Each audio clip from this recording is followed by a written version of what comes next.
ആറന്മുള പാർത്ഥസാരഥി ക്ഷേത്രത്തിൽ നിന്നും ആരംഭിച്ച തങ്കയങ്കി ഘോഷയാത്ര ഇന്ന് ശബരിമല സന്നിധാനത്തെത്തും. വൈകുന്നേരം 6:40-നാണ് തങ്കയങ്കി ചാർത്തിയുള്ള ദീപാരാധന.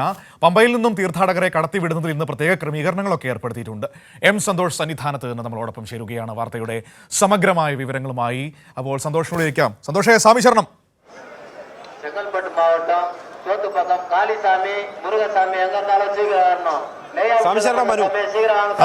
ഇന്ന് സന്നിധാനത്ത് തങ്കയങ്കി ചാർത്തിയുള്ള ദീപാരാധന, വലിയ ചടങ്ങുകളൊക്കെ ഉണ്ട്. തിരക്കെങ്ങനെയുണ്ട്? ഇന്നത്തെ ക്രമീകരണങ്ങൾ എങ്ങനെയാണ്?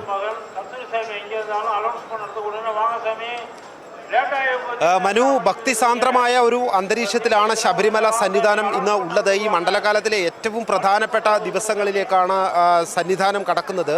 ഇന്നാണ് തങ്കയങ്കി ഘോഷയാത്ര സന്നിധാനത്ത് എത്തിച്ചേരുന്നത്.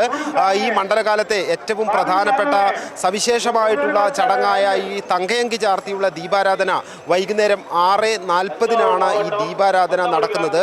ഇന്ന് ഉച്ചയോടുകൂടി തങ്കയങ്കി ഘോഷയാത്ര പമ്പയിൽ എത്തിച്ചേരും. അവിടെ ദേവസ്വം മന്ത്രി വി.എൻ. വാസവന്റെ നേതൃത്വത്തിലാണ് ഈ തങ്കയങ്കി ഘോഷയാത്രയെ സ്വീകരിക്കുന്നത്.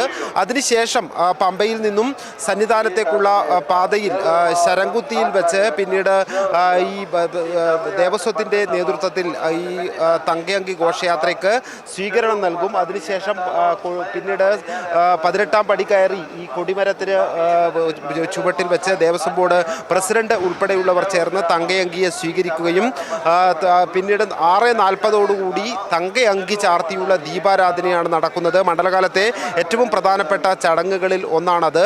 അതിനുശേഷം 6:40-ന് ശേഷം ഇന്ന് ഇവിടെ എത്തുന്ന തീർത്ഥാടകർക്ക് ഈ തങ്കയങ്കി ചാർത്തിക്കൊണ്ടുള്ള അയ്യപ്പനെ ദർശിക്കാനുള്ള ഒരു അവസരമാണ് ഇന്ന് ലഭിക്കുന്നത്. ഏതായാലും വലിയ തിരക്ക് കണക്കെടുത്ത് ഈ ഉത്സവത്തിൻ്റെ എല്ലാം ചടങ്ങുകളും കണക്കിലെടുത്തുകൊണ്ട് ചില ക്രമീകരണങ്ങൾ കൂടി ഇന്ന് ഏർപ്പെടുത്തിയിട്ടുണ്ട്. രാവിലെ 11 മണിക്ക് ശേഷം പമ്പയിൽ നിന്നും തീർത്ഥാടകരെ പിന്നീട് ഇങ്ങോട്ടേക്ക് കടത്തിവിടില്ല. വൈകുന്നേരം 5 മണിക്ക് ശേഷം മാത്രമേ തീർത്ഥാടകരെ കടത്തിവിടുന്നുള്ളൂ. 6:40-ന് ദീപാരാധനയ്ക്ക് ശേഷം മാത്രമായിരിക്കും പിന്നീട് ദർശനം അനുവദിക്കുകയും ചെയ്യുന്നത്.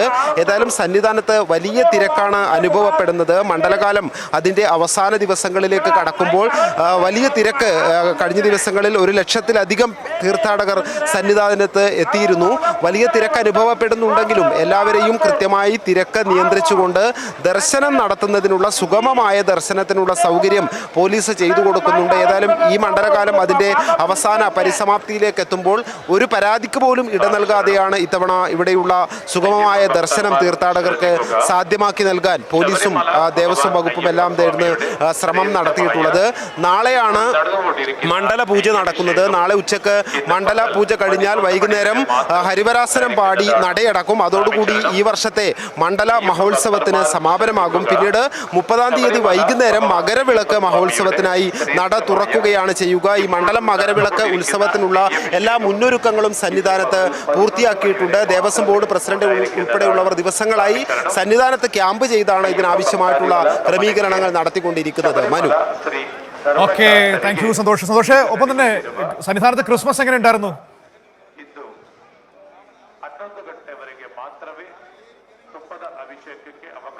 മനു, സന്നിധാനത്ത് ഇന്നലെ മാധ്യമപ്രവർത്തകർ, കേരളത്തിൽ നിന്നുള്ള ഒരുപാട് മാധ്യമപ്രവർത്തകരുണ്ട് സന്നിധാനത്ത്. അവരെല്ലാം കൂടി ചേർന്ന് വൈകുന്നേരം ചെറിയ രീതിയിൽ സന്നിധാനത്തെ പരിമിതികൾക്കകത്തുകൊണ്ടുള്ള നിന്നുകൊണ്ടുള്ള ഒരു ക്രിസ്മസ് ആഘോഷം ആണ് ഇന്നലെ നടത്തിയിട്ടുള്ളത്. ഏതായാലും നാട് മുഴുവൻ ക്രിസ്മസ് ആഘോഷിക്കുന്ന സമയത്ത് അതേ സമയത്ത് തന്നെയാണ് ഈ നമ്മൾ സന്നിധാനത്ത് ഇന്ന് തങ്കയങ്കി എത്തുക എന്നുള്ള പ്രത്യേകത കൂടിയുണ്ട്. അത്തരത്തിൽ കേരളം ഒരു മതസൗഹാർദ്ദത്തിൻ്റെയും സാഹോദര്യത്തിൻ്റെയും ഒരു ഉത്സവ അന്തരീക്ഷത്തിലൂടെയാണ് ഇന്ന് കടന്നു പോകുന്നത്. മനു.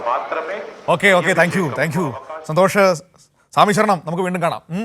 അപ്പോൾ സന്തോഷാണ് സന്നിധാനത്ത് നിന്ന് വിവരങ്ങൾ നമുക്ക് നൽകിയത്. ഏതായാലും സന്നിധാനത്ത് ഇന്ന് തങ്കയങ്കി ചാർത്തിയുള്ള ദീപാരാധന അടക്കം നടക്കുന്ന ദിവസം കൂടിയാണ്.